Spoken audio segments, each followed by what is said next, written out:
Good morning, and welcome to the American Airlines Group fourth quarter 2020 earnings call. Today's conference call is being recorded.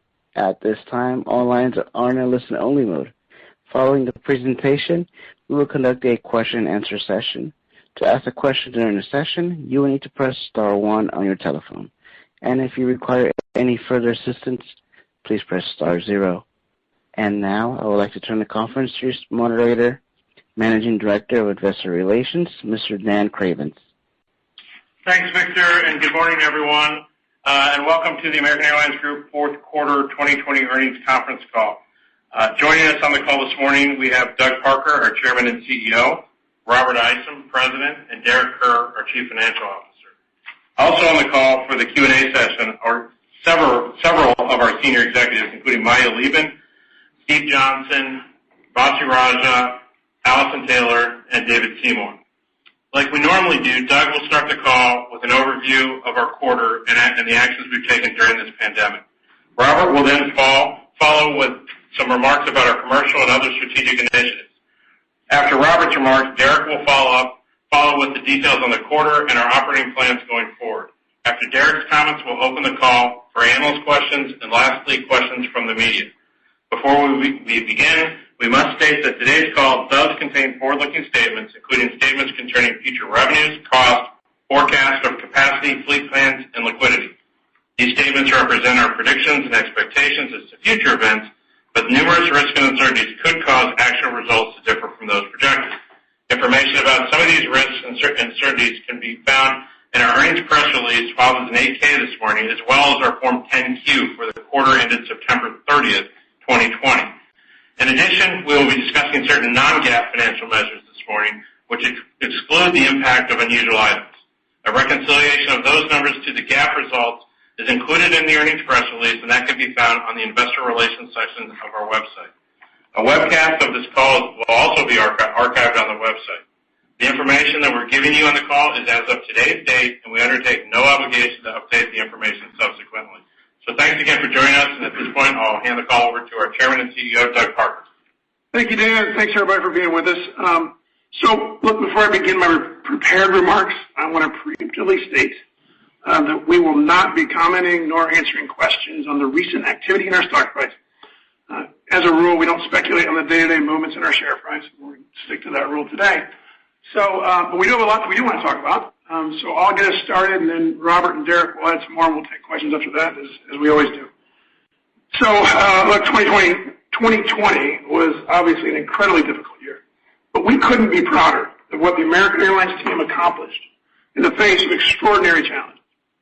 Our team kept the country and economy moving, and they did so safely and with great care. American Airlines flew more customers last year than any other airline, and our team did so while running a solid operation, ensuring our aircraft and airport facilities were clean and safe for every customer who needed us.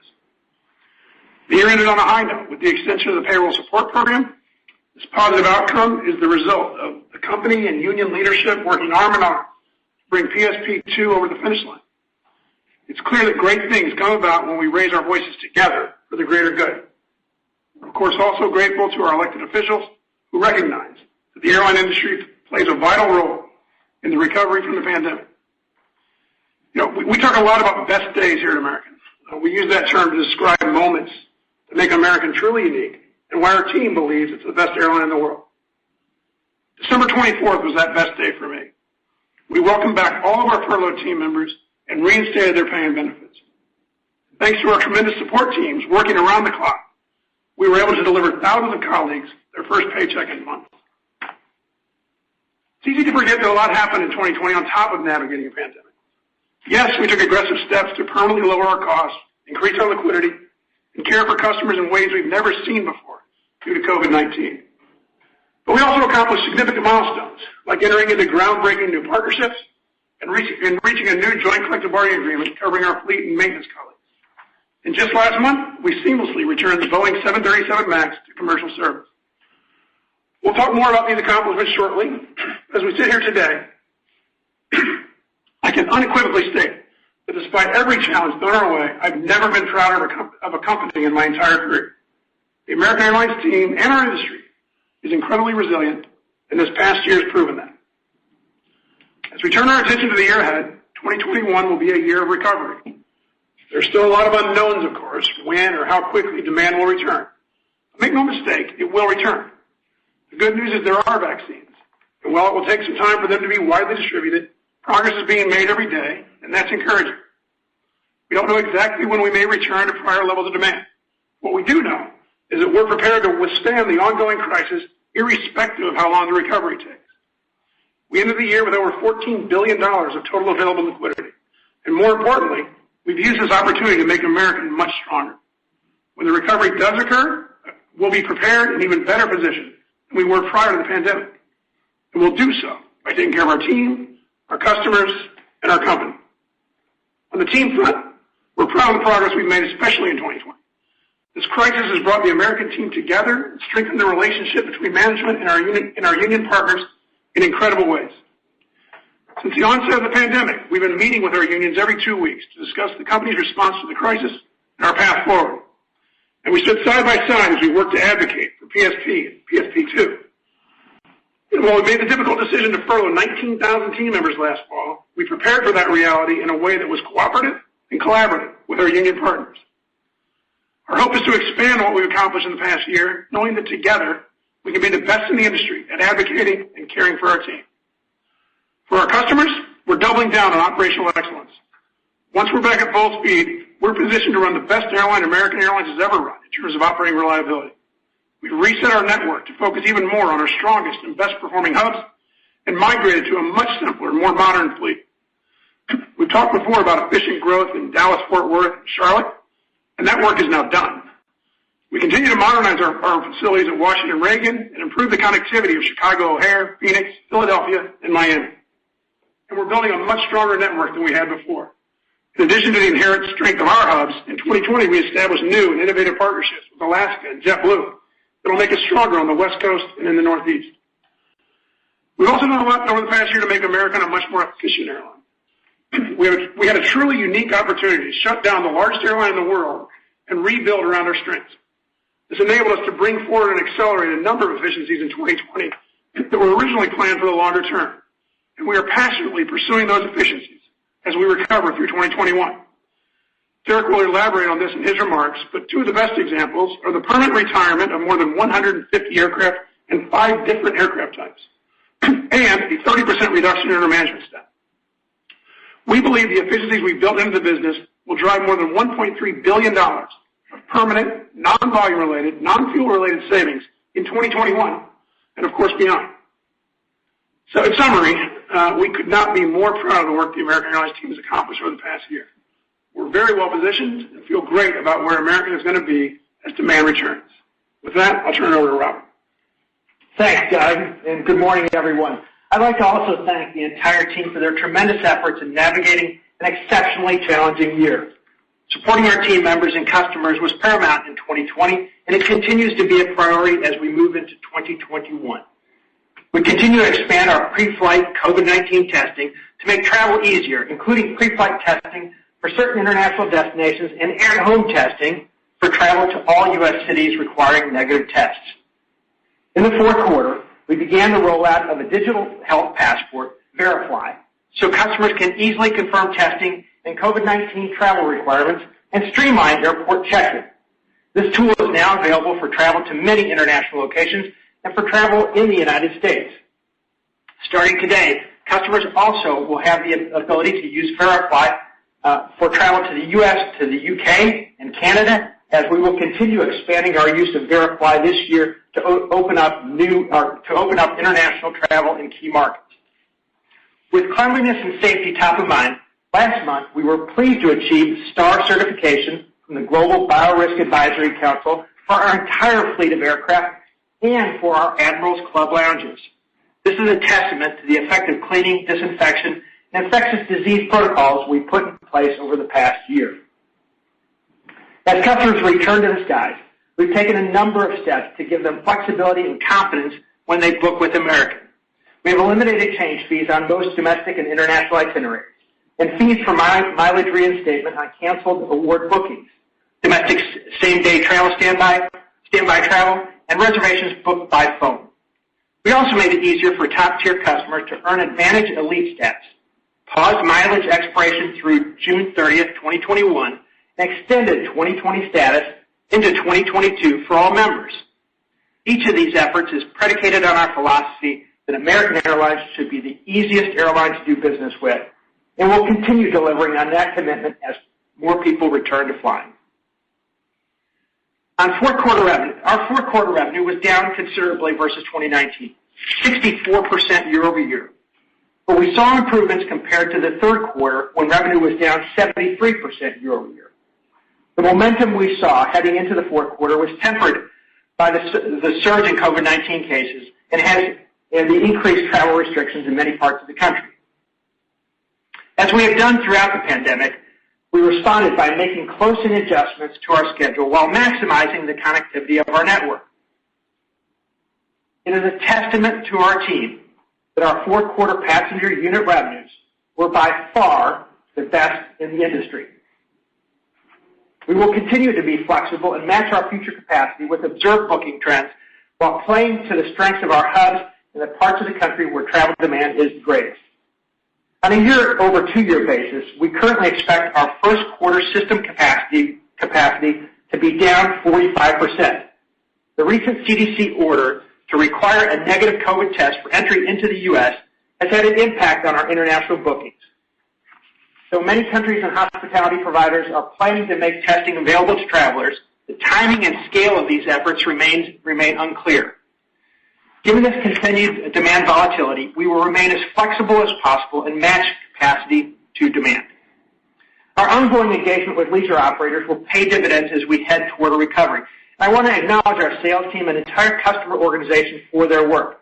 This team was recently named Airline Partner of the Year by the American Society of Travel Advisors and the best overall airline for students and youth by Student Universe, which are both important accolades during such a challenging year. Cargo remains a bright spot for our business. Our cargo revenue in the fourth quarter was up 32% year over year, despite flying a significantly reduced schedule. In 2020, American operated more than 5,200 cargo-only flights, transporting 167 million pounds of critical goods and supplies around the world during the pandemic. Cargo will continue to be an area of focus in 2021. We remain optimistic about the recovery because of the changes that we've made to our network. We will offer customers the largest and most compelling global airline network thanks to the actions taken in 2020. We will have the full run rate benefit of our added gates in Dallas, Fort Worth, and Charlotte, our best performing hubs, and we'll have a fantastic new facility at Reagan National that will enable us to upgauge the hub. By the third quarter of 2021, all of our DCA flights will have a first-class product, and we will eliminate the 50-seat regional jet operations there. Our fleet simplification, continued upgauging, and improved connectivity will also scale the cost of our other connecting hubs and improve their revenue-generating capabilities as well. Our new partnerships with Alaska and JetBlue will also create the best and largest network for our customers on the West Coast and in the Northeast. Customers will have access to a seamless network that allows us to focus our assets on what we do best. In New York, we will remove the 50-seat regional jet, upgrade our service, and offer a much more competitive network for customers. As a result, we will launch new long-haul international flights from New York this summer when we start service to Tel Aviv and Athens. Similarly, we are working with Alaska on the West Coast. And this year, when demand returns, we will begin service from Seattle to London, Shanghai, and Bangalore. We have also announced a new integrated frequent flyer offering and have signed new corporate contracts. This partnership is already creating value for customers throughout the West Coast, including our hub in Los Angeles.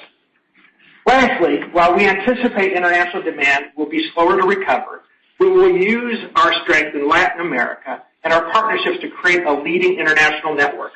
Our Latin American network has long been uniquely valued by our customers, and its performance during the pandemic has been a standout.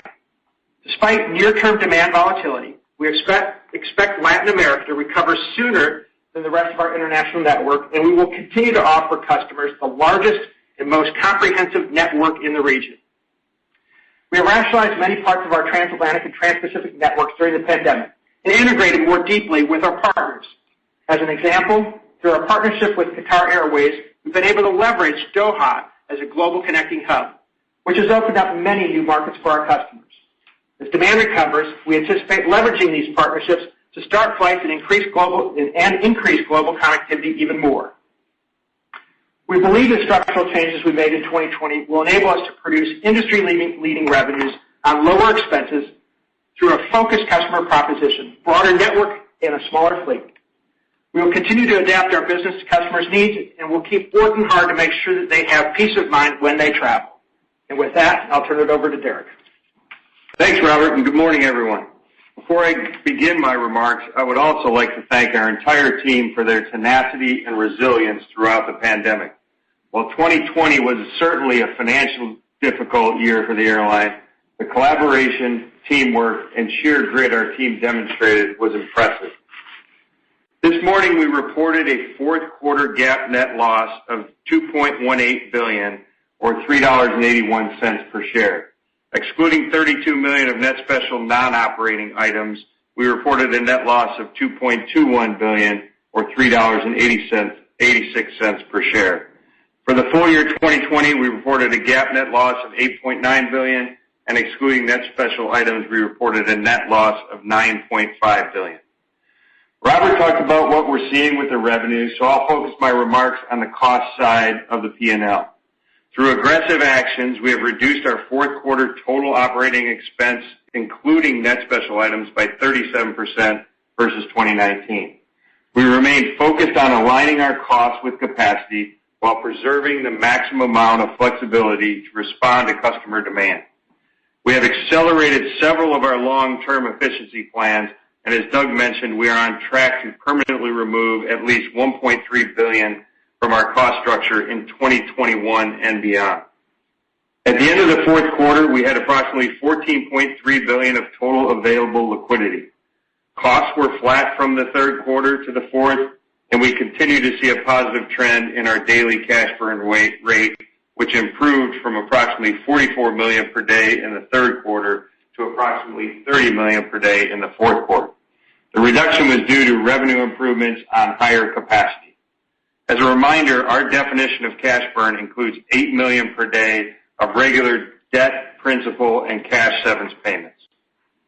During the quarter, our treasury team did a phenomenal job of continuing to strengthen our liquidity through a series of capital market transactions.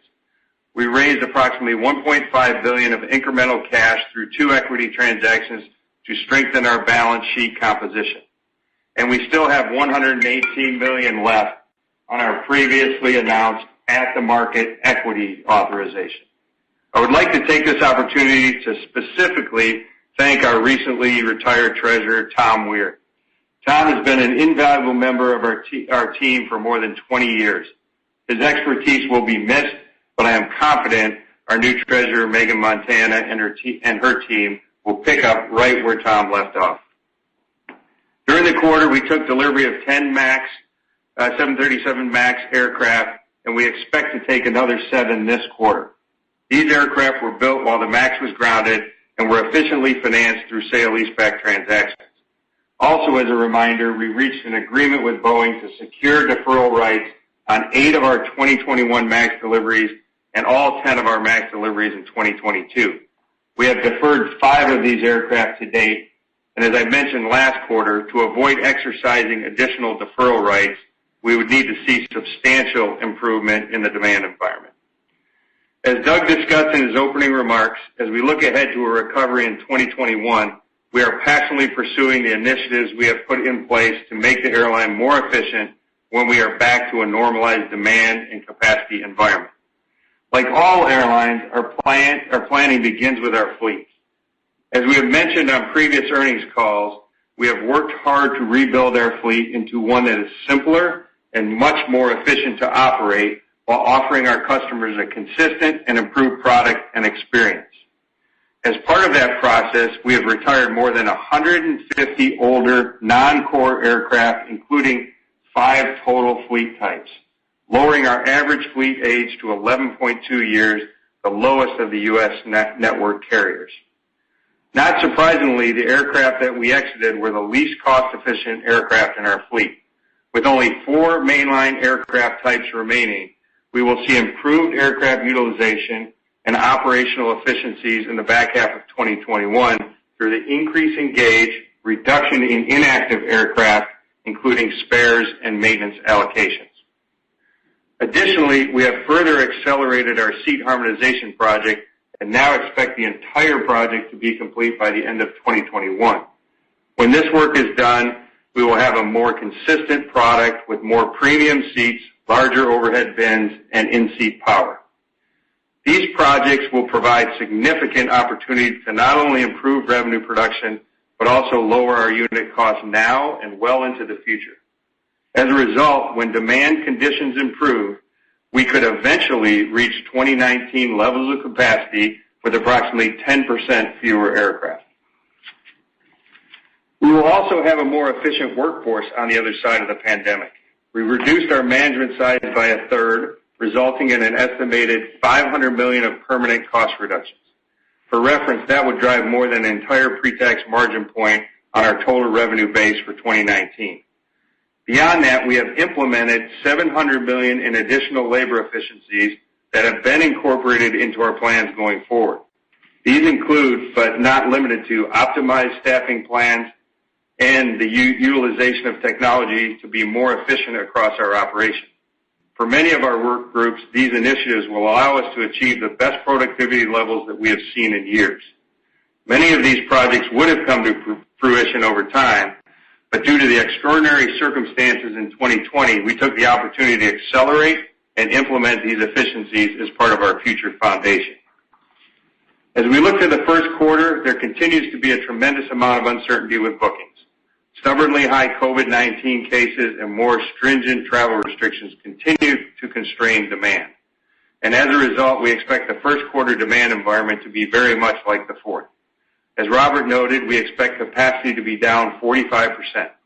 We also expect total revenue to be down approximately 60 to 65% versus the first quarter of 2019, similar to our fourth quarter results.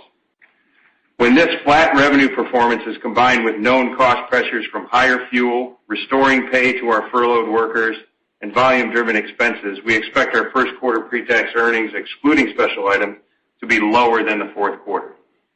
We presently expect to end the quarter with approximately $15 billion in total available liquidity. This results in a first quarter average daily cash burn rate of approximately $30 million per day, flat with the fourth quarter. The first quarter also includes approximately $9 million per day of debt principal and cash severance payments, which includes a $360 million WTC amortization, including the maturity of our 2011-1 WTC, which unencumbers 30 aircraft. Also included in our daily cash burn for the quarter is a $240 million contribution to our pension and $225 million in non-aircraft Capex. In terms of our balance sheet, we feel good about the flexibility and efficiency we have. Approximately 40% of our outstanding debt is prepayable without penalty, and we still do not have any large non-aircraft debt maturities until our $750 million unsecured bond matures in June 2022. After all the COVID-related financings we completed in 2020, our average cost of debt is just over 4%. For guidance for the full year of 2021, our debt payments will be $2.9 billion, and our pension payment is $695 million. Full year Capex will be $900 million of non-aircraft Capex, and due to our negotiated settlements with Boeing discussed earlier and attractive aircraft financing, our net aircraft Capex, including PDPs, will be an inflow of $1.2 billion. As we have previously stated, when demand recovers, we expect to use all excess cash to further delever our balance sheet. Earlier this month, we received the first installment of approximately $3.1 billion of PSP2 funds from the Treasury Department and negotiated an extension on the final draw date of the CARES Act loan facility from March 26 to May 28, 2021. This extension gives us more time to decide our liquidity needs for the year based on the pace of the recovery, as well as to evaluate alternatives to drawing the CARES Act loan. Our industry still has a long path to recovery ahead, but the actions we have taken at American to conserve cash, bolster liquidity, and drive permanent efficiencies across the business give us confidence that we are well positioned for the year ahead and the long term. And with that, I'll open it up to questions from the analysts.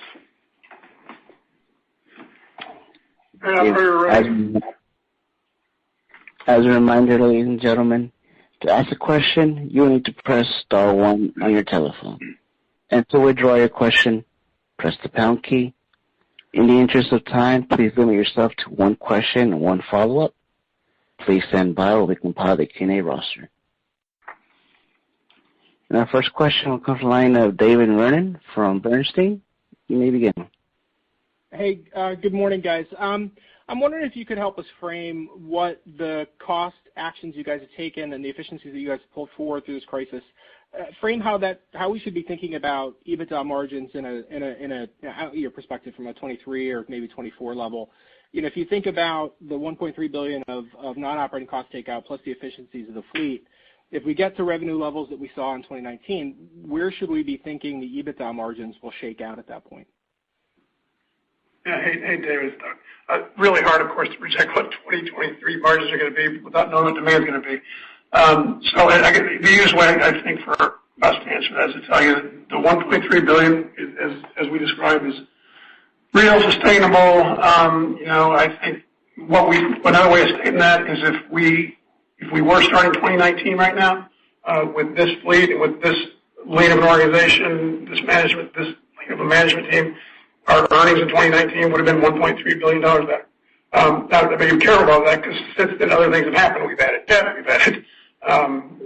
we got a contract done with our, but you know how to make those adjustments. But it's real, and it's a fundamental difference in the airline right now. So you can use that to make your own 2023 projections.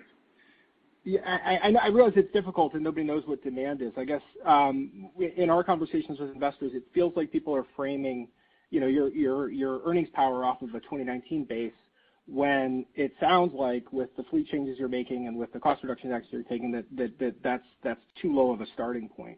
And I guess I'm just trying to understand if that is the right way to think about it, or if you think that the earnings power of the business is going to be materially higher or higher than it was. You know, again, assuming the revenue environment stays.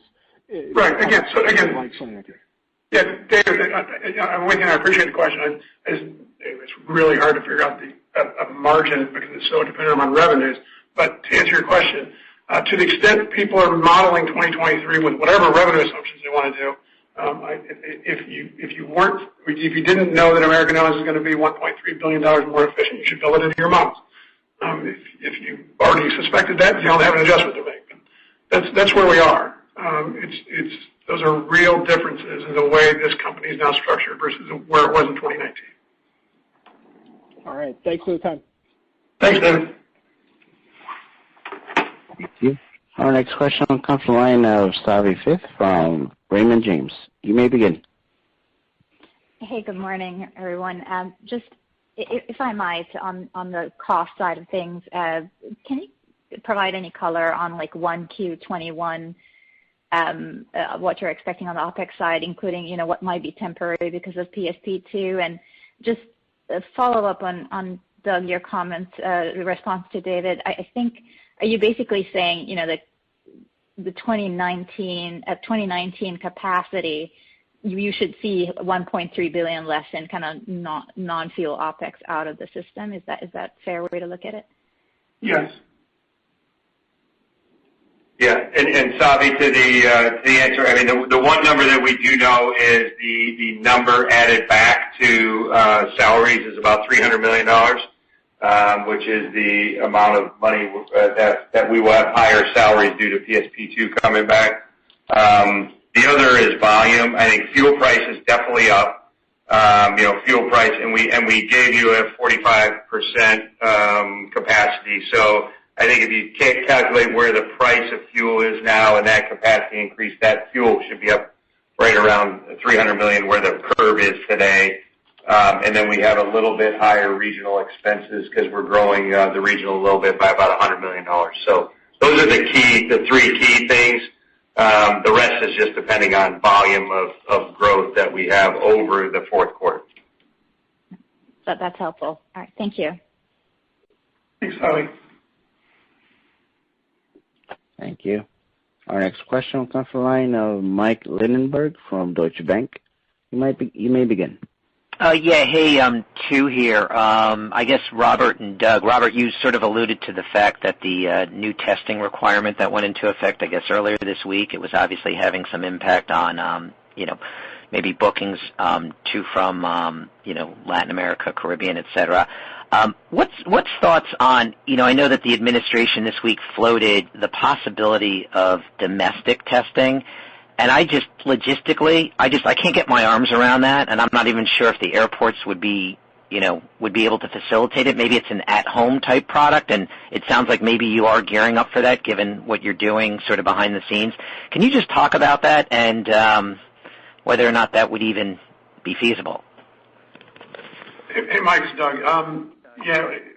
We certainly haven't been informed that that's something that's imminent. What we know is what Robert said about the international testing. We're getting that to work. As Robert said, it's had an impact on demand, certainly on short-haul international flying. But we're supportive of that. Anyway, domestic testing is, for reasons you stated, it seems like something that would both be difficult and would have us testing Americans on airplanes that we all know are safe to be on. So we'll obviously work with the administration on what they think makes sense and do our best to make sure that we're all doing everything we can to make sure that people are safe and also that we get through this pandemic as quickly as possible, which is all of our best interest, but also let them know what kind of impact that would have on travel. But again, the bigger point is we haven't, what you say has been floated, none have been floated to us. So we haven't heard anything directly from regulators or others about that possibility. Okay, great. Very good. And then just a quick one to Derek. You gave us the pension contribution for the year. I think you said $695 million. How does that compare to the what you anticipate expensing on the P&L? Thanks for taking my questions. So the expensing on the P&L is actually a credit of, I think it's a, let me get you back on that number, make sure we've got it right. Not a problem. Thanks, everyone. Thank you, Mike. Thank you. Our next question comes from the line of Catherine O'Brien from Goldman Sachs. You may begin. Hey, good morning, everyone. Thanks for the time. Hey, so my first one is on the 1.3 of the cost cuts. I guess, could you just walk us through what some of the larger buckets are there? It sounds like, fleet simplification, management team are decent, management cuts are a decent percentage of that. I know you gave the $500 million for the management headcount reduction. And then you touched on this a bit in your prepared remarks, but can you help us think about, what proportion of that was, if any, was pulling forward initiatives already laid out versus, maybe potentially some new opportunities that came from, turning over additional stones as a result of COVID? Yeah, I would say, the two big buckets, as I talked about, are the 500 in management and then the 700 in other labor, and that goes through all groups. So, as you get the summary, it's, through every group, pilots, flight attendants, maintenance, fleet service. So as we looked at every group, we looked and see how can we be as efficient as we can in each one of these as we brought the people back. So the biggest item definitely is management, and that's the $500 million, and the 700 goes in other things. We have a bunch of other items that are in that. There's facilities consolidations, fuel efficiencies, benefits, a lot of other items that we have gone through to make sure that we're as efficient as possible. We do have other savings that are out there that, due to volume, will be down, but we'll have to see if those are permanent over time and whether they come back. So I would say, we did take advantage of this to do some of this earlier. All of it was on our plans over the next probably 3 years, but we brought all of that forward. And as we went through the process of unfortunately having to furlough people, And as we bring people back, how do we be as efficient as possible? And that's what we've done. Dynamic manning at the airports, single agent boarding at airports, all of that stuff has been accelerated through this process, and will be put in place as we grow back. Got it. Understood. And actually, maybe one more for you, Derek. Can you just walk us through the calculus in determining, how much cash you want to get on your balance sheet for the coming months, just given the uncertainty? Is there a new minimum you want to have until demand gets back to a certain point, and you just kind of factor in your expectations on cash burn to help decide on potential incremental raises? Or is it really just more opportunistic, either use equity to pay down debt in the future, or keeping a pulse on the market to see if there are opportunities to raise less expensive debt? Would you love to? Yeah, thanks. Yeah, I mean, we don't have any requirements other than 750 in 2022, and then we do have some payments, some term loans and stuff that come up in 2023. So right now, we've gotten ourselves at the end of this quarter, we will be at 15 billion, a significant amount above the 7 billion we had in the past. So I think the liquidity is there, but we have to keep our pulse on it. We have to keep watching it, see where the recovery is. But we are going to be opportunistic. Our biggest, we talked about the government loan, which we have $7.5 billion against the frequent flyer program for that government loan, which we would have to pull by May of 28. The determination of what do we do there is one of the biggest things we're going to do in the next few months. But we're happy with the liquidity level where we're at. We're in a really strong position. We don't have a lot of Capex coming forward in the next 2 years at all. As I talked about, our actual net Capex is positive this year, which will bring in cash flow for us. So our biggest thing to look at right now is the government loan. How do we refinance that? Actually, we haven't pulled it yet. So what do we do for using that collateral, and how much liquidity do we raise in that transaction? But we're really comfortable where we're at, and we don't have a lot of commitments going forward from an aircraft standpoint or Capex standpoint or debt standpoint in the next 2 years. Understood. Thanks. Thank you. Our next question will come from the line of Hunter Keay from Wolfe Research. You may begin. Hey, good morning, everybody. Hey, Hunter. Hey. A couple for you, Derek, probably. What's the latest on the 787 delivery schedule for this year? And just can you just give us a rundown on what you're planning for aircraft deliveries this year and next, and how many of them you already have financing in place for? Yeah. So we have right now we haven't changed the delivery schedule on 788 yet. We have 19 deliveries coming this year, all fully financed. And as of right now, they're coming, but we are talking with our partners on those aircraft. The MAX, we have 8 more coming. 7 will come this quarter, all fully financed, and we have 16 NEOs coming, all of those fully financed. So our actual net aircraft Capex, when we just talk about Capex, it's actually a positive. So those aircraft coming in will be positive cash flow. Next year we have 26 Airbus 321s coming in. No financing. We have backstop financing on those, but no permanent financing yet. So we're working on 2022. We won't take any aircraft that don't have financing going forward. So we're fully financed on all 2021 with really good financing, and we still are looking at 2022 right now. We will look as we look at the Airbus planes next year and the 787s.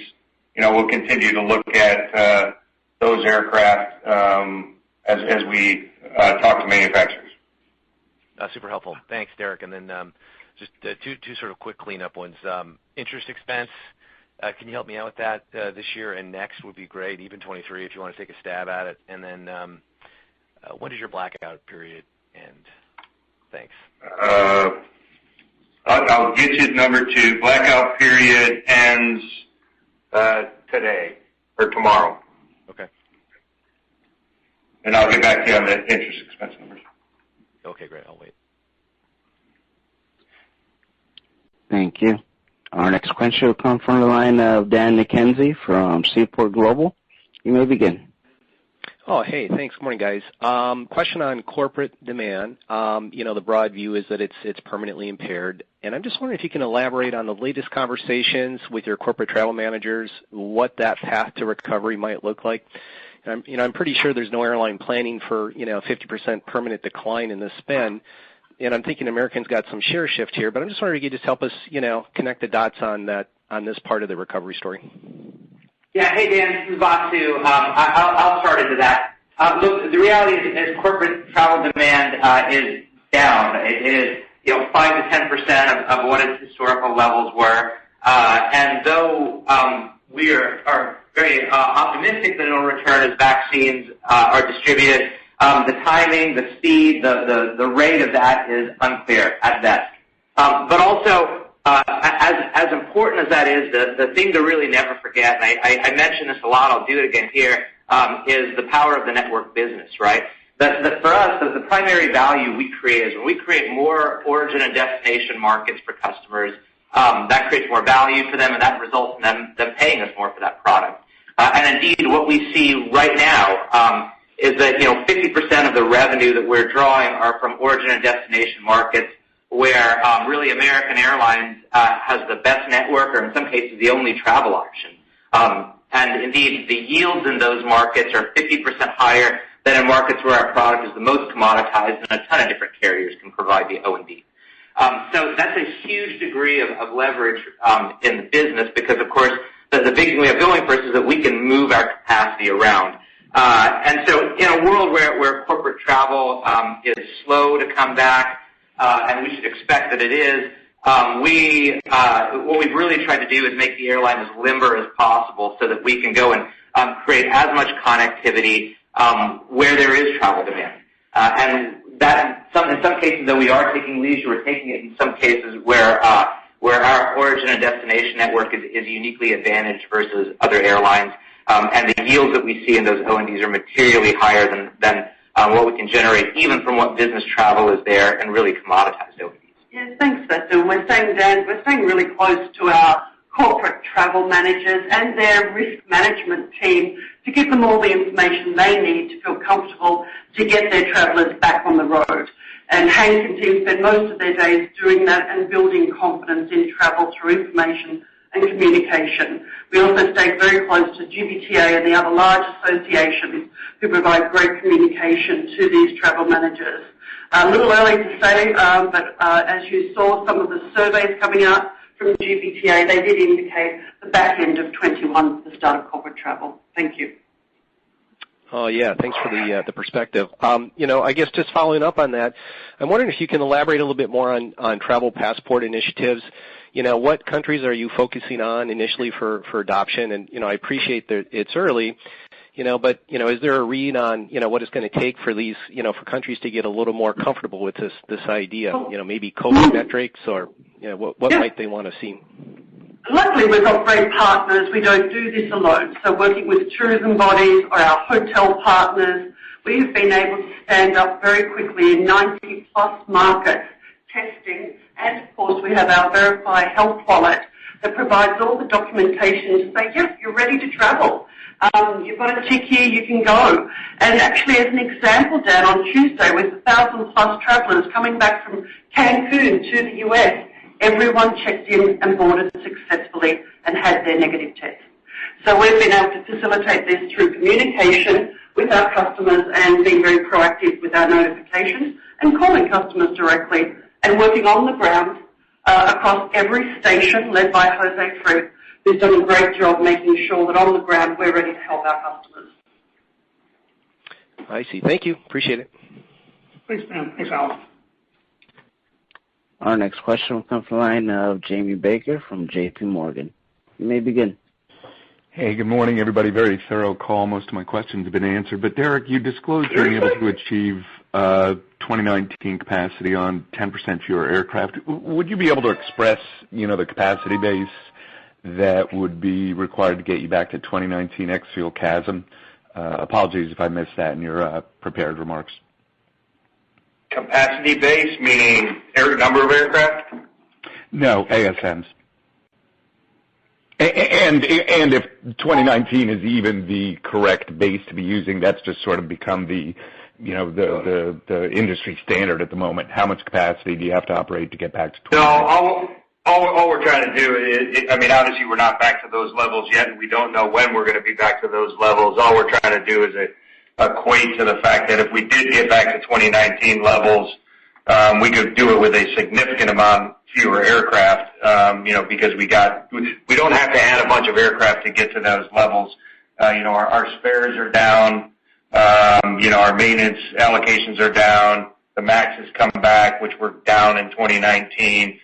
So we have a significant amount of utilization increase and gauge increase in our fleet, so that we would not have, in order for us to get to 2019 levels, the point is that we would not need anywhere near as many aircraft to get to those levels because of those things. Whether that's the right point, it's a level that we know and that we were back at that point in time. Hopefully someday in the future we'll be ahead of those levels. Sure. Would you have a corresponding ex-fuel CASM number that would then equate to the 2019 capacity? So no, we do not have. Okay. No, we don't have that right now. Yep.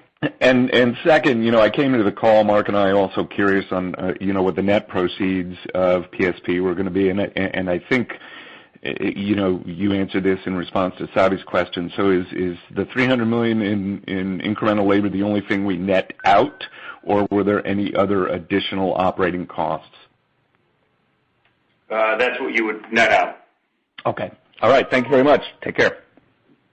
Thanks, Jamie. Thanks, Doug. Our next question comes from the line of Helane Becker from Cowen. You may begin. Oh, thanks very much, operator. Hi, everybody. Thanks for the time. Doug, you've been very close to Washington, and you've done a lot to, get this PSP in place. Has there been any discussion, and maybe it's too early in the new administration, about changes going forward once we get post-pandemic to capital controls or anything else that would ensure the industry remains solvent in the event there's another crisis? No, there have not. No, we certainly haven't asked for that, so nothing like that, Helane. Okay, that's very helpful. And then that was my main question. And then the other thing is, when you look at the fleet with, I think you said eliminating 5 types and down to where you are now, and having 11 and a half years, how does that compare from an ESG perspective? Like, what will if your carbon goals were to be half by 2050, what would the new goals be now? Like, where would you be in, say, 2030 or 2035? Thank you. Yeah, I'll try. The goals we already have in place require things like this improvement. So you're right. This is helpful to younger fleet. It's helpful to the environment. In terms of, and we at American have done a lot in that regard already. Already had the youngest fleet. Now it gets slightly younger, even though years go on through this. So we're proud of that. But that's a big part of our commitment to get to carbon neutrality, is continuing to have a modern fleet. We've done with these retirements. Okay, that's very helpful. Thank you. Thanks, Ryan. Our next question will come from the line of Joseph DeNardi from Stifel. You may begin. Oh, thanks. Good morning. Maybe a question for Doug or Derek, following up on Hunter's. Do you feel comfortable from a legal standpoint selling stock into this market, and how quickly can you increase your authorization? Yeah, Joe, that kind of falls into the stuff it's hard for us to comment on. As Derek said in his comments, we still have $118 million left on our previously announced at the market equity authorization. And if If we choose to do anything more than that, we obviously will need to inform our investors. But right now, that's what we have to tell you. There's $118 million on the ATM equity authorization, and whether or not we choose to do that or feel comfortable doing it, we can't talk about. Okay. And then, Vasu, can you just quantify maybe what Gage looks like on the other side of this relative to pre-COVID? And then if you could just walk through the 4 geographic entities and speak to maybe the structural impact to capacity based on the fleet actions, if that makes sense. Thank you. Yeah, we will be doing a material amount of updating, as you probably figured from Derek's comments. By the time we get to December, we have the ability to produce 2019's level of capacity on about 110 fewer airplanes. So that'll be a gauge increase of about 4%. Got it. Thank you. Thank you. Our next question will come from the line of Andrew Didora from Bank of America. You may begin. Hey, good morning, everyone. A lot of my questions have already been answered, but just one for Derek. I know you're talking about net cash flow in from Capex. Can you just give us the gross aircraft Capex number and how much financing you're assuming there? I'm just trying to understand the bridge to that inflow number. Thanks. Yeah, gross aircraft Capex, is about with $1.1 billion is the aircraft Capex for the Maxes and the Neos. The 787s are fully financed and direct leased to us. And the net on that aircraft is approximately about $200 million. So positive. So we will overfinance those aircraft that are coming in. And then we have, as part of the settlement, we have some difference in our PDP's schedule that goes forward. So that's the difference between the 1.2 and the 200. That's perfect. Thank you. Thank you. Our next question comes from the line of Sheila Kahyaoglu from Jefferies. You may begin.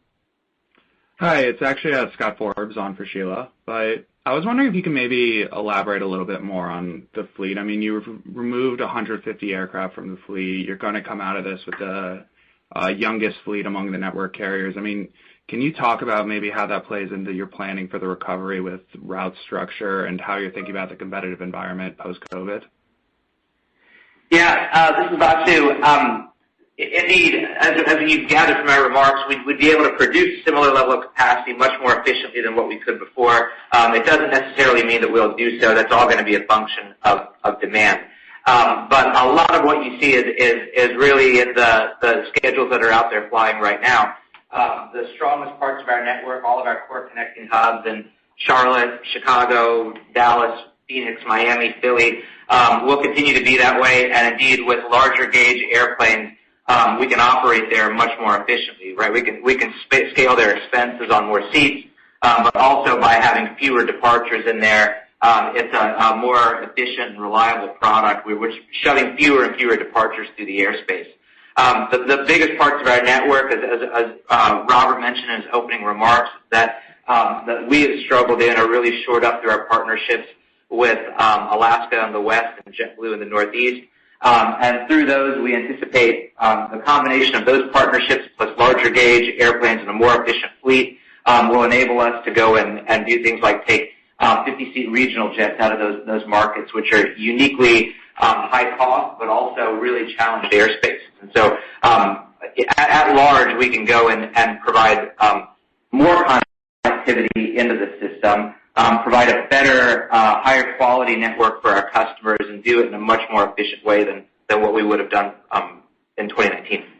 Hey, Vasu, I'll just add that every time we move one of those 50-seaters out, we're bringing in a two-class product, obviously with a first-class section that has Wi-Fi and in-seat power as well. So it's a much more compelling offer to our customers, and we're really looking forward to it.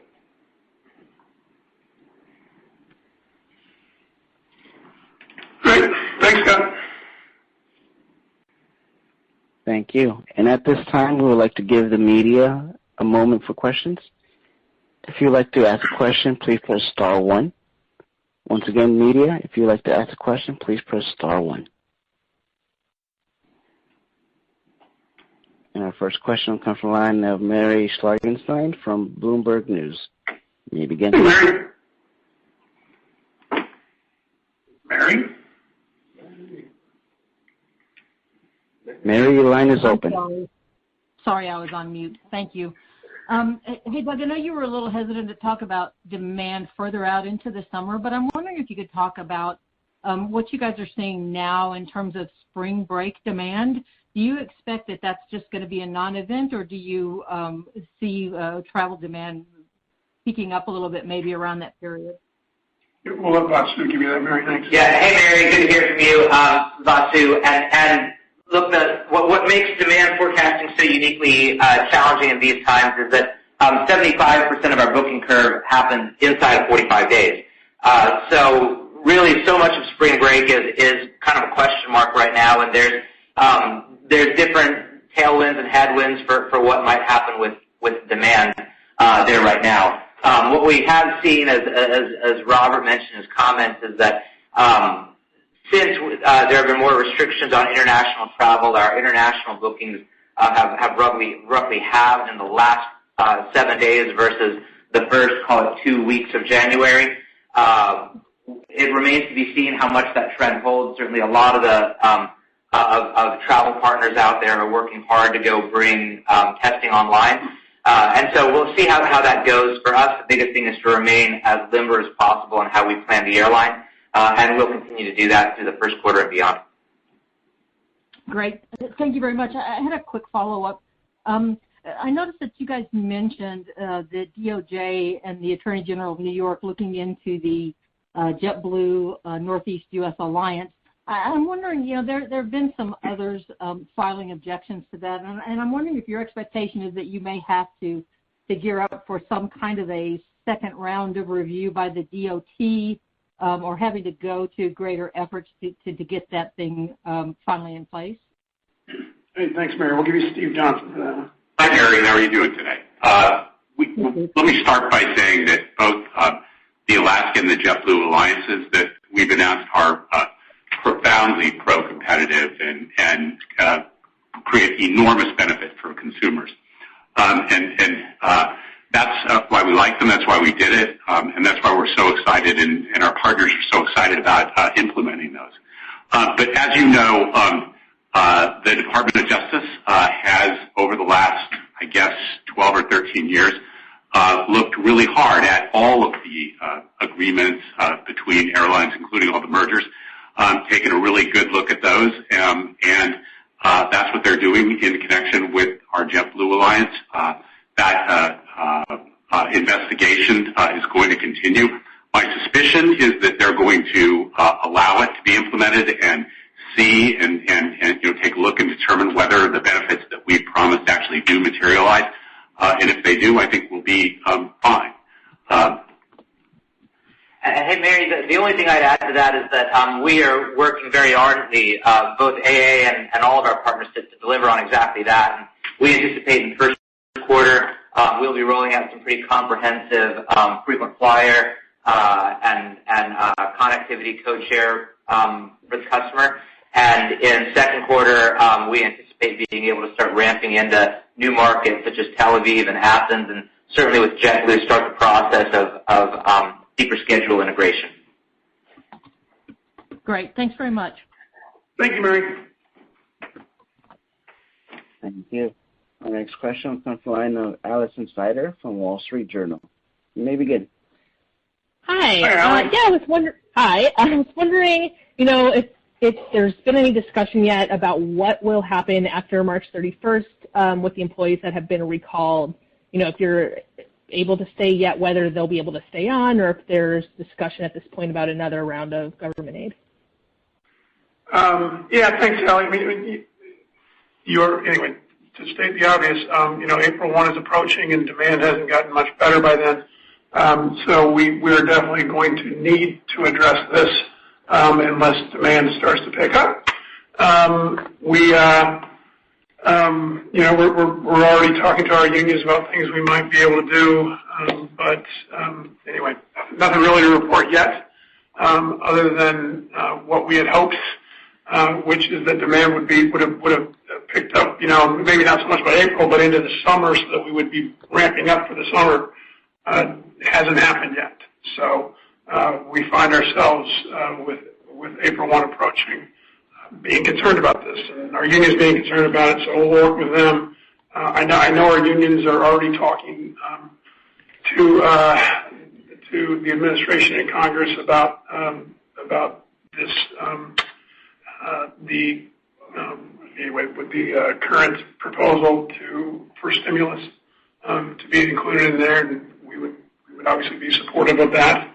So anyway, that's what I know right now. Not enough to tell you anything definitive, but just tell you what we know, which is it's something we're going to need to address here before too long.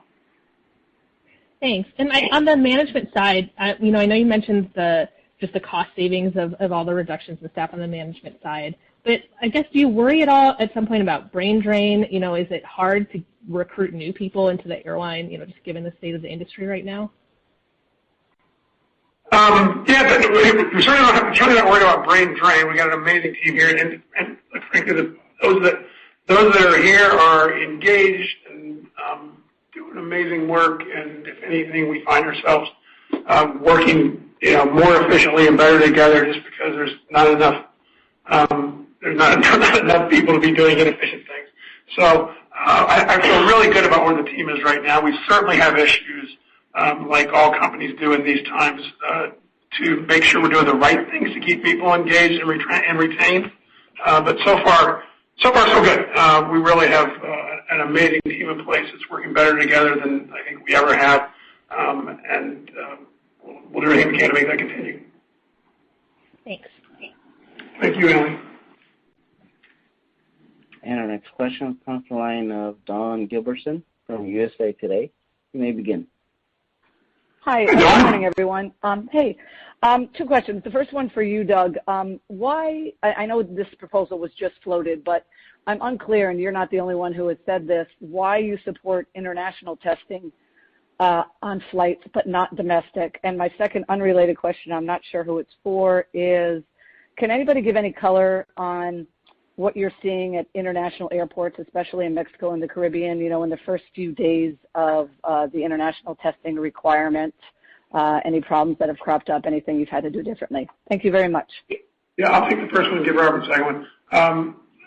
Again, we support international testing because that's about getting more people to be comfortable flying across borders, and we have worked with regulators and with the administration to make that happen on very short order. So, and indeed, hopeful in doing so that allows the administration to get comfortable with allowing borders to be more open and allowing people from Europe, for example, to begin traveling into the United States at some point. So, anyway, we work together and are supportive of that. I didn't actually say that we weren't supportive of doing something more expansive than that. What I said is we haven't heard, we haven't been asked to do that, and if we did, we certainly would want to make sure it was something that wouldn't restrict demand. We have seen drops in demand, of course, on short-haul international, as we said.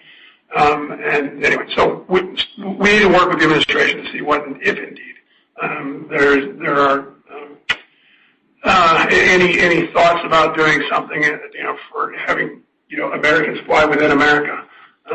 It certainly seems like, again, we'll wait and see what, if indeed there is anything there. You have also just said it's been floated. No one has talked to us officially about doing that. If they do, we'll do our best to work with them and make sure we stress how safe it is to fly, and which I know they know, and data's proven that, and work to make sure that our customers feel comfortable flying. Robert, and Don, thanks for the questions. Hey, the biggest challenge is getting word out to people that the new testing requirement have to be complied with. And to that end, we've done a terrific job of getting word out through every imaginable channel. And what we found, as Allison mentioned a little bit earlier, our largest international destination these days, Cancun, we've had on the first day out of the box, no issues whatsoever. All passengers basically boarded. So we've also done tremendous work at all international locations in making sure that testing resources are available. And so, yeah, we've seen some customers show up without the necessary proof, and we're reaccommodating them as required. But word's getting out, and fortunately, with all the work that we've done to put tools in place like Verify, the digital health passport, we're doing a pretty good job, and we're going to be able to handle this. Thank you very much. Thanks, Don. Thank you. Our next question will come from the line of Leslie Josephs from CNBC. You may begin. Hi, good morning, everyone. What are your pilot needs and pilot training needs for summer 2020? We saw Delta calling back 400 pilots. Do you expect them all, including the 1,200 plus that were furloughed, to be active by summer? And then just another question on capacity going forward with these partnerships. Do you expect American to continue to, or do you know the percentage of how much American will sort of outsource some of this capacity thanks to these new partnerships? So I'll try to take both. So just in terms of pilots, the question is how much you're flying. And so, to that end, it's a question mark out there. As demand comes back, we know that over the long run we'll have a home for all of our pilots. Certainly those that have been furloughed in the past, and hopefully, that we'll be able to keep everybody on board. And that just because of the pilots and retirement age, we anticipate that we will be hiring pilots in the not too distant future. Now, second question was in terms of capacity. In terms of and having that not fly in your own metal versus. Oh yeah, in terms of thanks for that as well. The relationships are not about outsourcing in any way, shape or form. It's all about better utilizing those assets we have and finding ways in the long run for growth for us.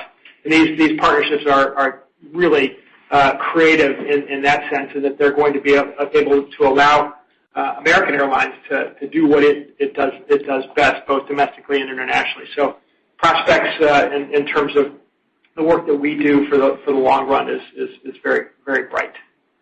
Yeah, Leslie, as Steve said, these are really pro-consumer, and what that means is they're going to generate more demand just because we can connect with each other. So we think it adds actually more flying for American Airlines, bigger airplanes instead of smaller airplanes, for example, in New York, because we're able to compete better against other airlines who have larger networks in those areas than we do.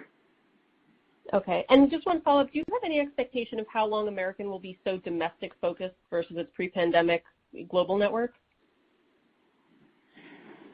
Hey, this is Vasu, and right now a lot of what you see in our capacity footprint is more just we're operating where indeed there is demand.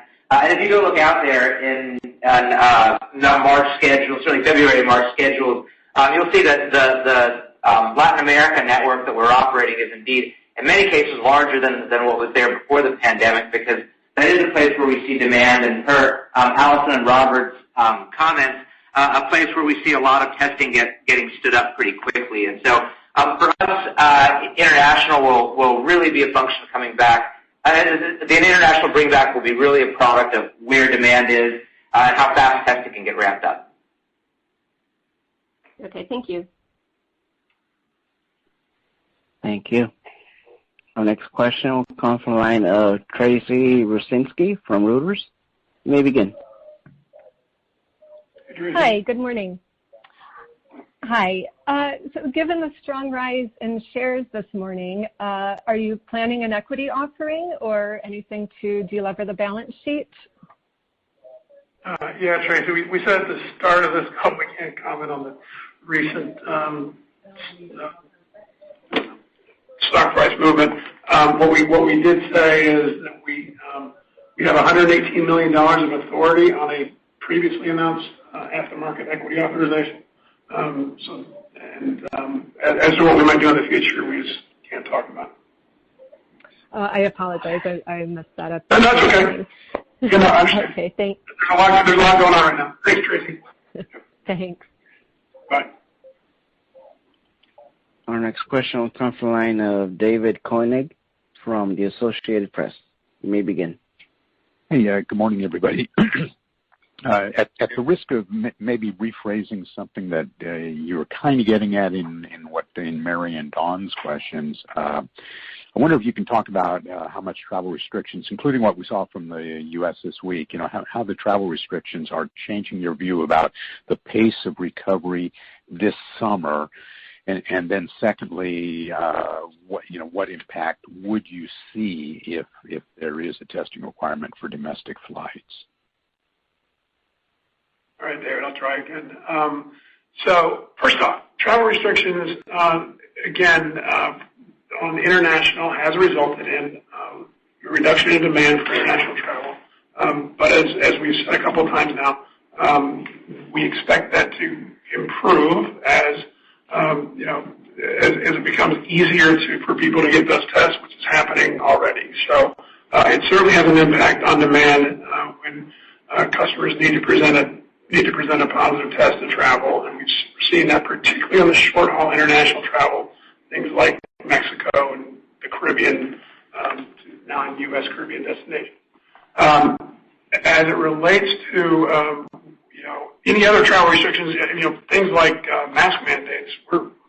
We've been doing mask mandates well before it was mandated by the government. We intend to continue doing that. We think those are great things, and we will continue to do so. If anything, we want to make sure that the government doesn't put in place exemptions other than ones we have, which is just for children under 2 years old.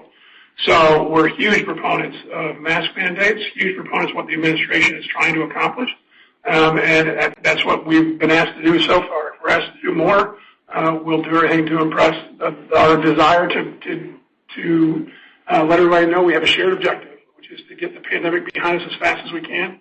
Allow our country to keep moving in the meantime. People are driving from state to state. They're flying from state to state, and they're doing so safely. And we just want to make sure that we continue that to happen with the goal of making sure we get to the pandemic as soon as possible. I know the administration shares that goal, and I suspect anything we come up with will be consistent with that goal. Okay, thanks. I think that's more concise. And you must have an opinion, though, about what impact you'd see if there is a domestic flight testing requirement. I've said what I have to say on this one, David. Okay. All right. Thank you. Thank you. And that ends the media Q&A. I'll turn it back over to Doug Parker for any closing remarks. All right, thank you all. Thanks very much for your interest. We really, again, just couldn't be prouder of our team and what they're doing. It gives us great confidence as we go forward. I know everyone's interested in how fast things will rebound. We don't know the answer to that. We know it will. And when it does, we're going to be there ready to take care of people when they want to travel. And we're ready to withstand how long it takes, however long that may take, because of the great job Derek and team have done to get our company in this financial position. Thanks for your time. Ladies and gentlemen, this concludes today's conference call. Thank you for participating. You may now disconnect.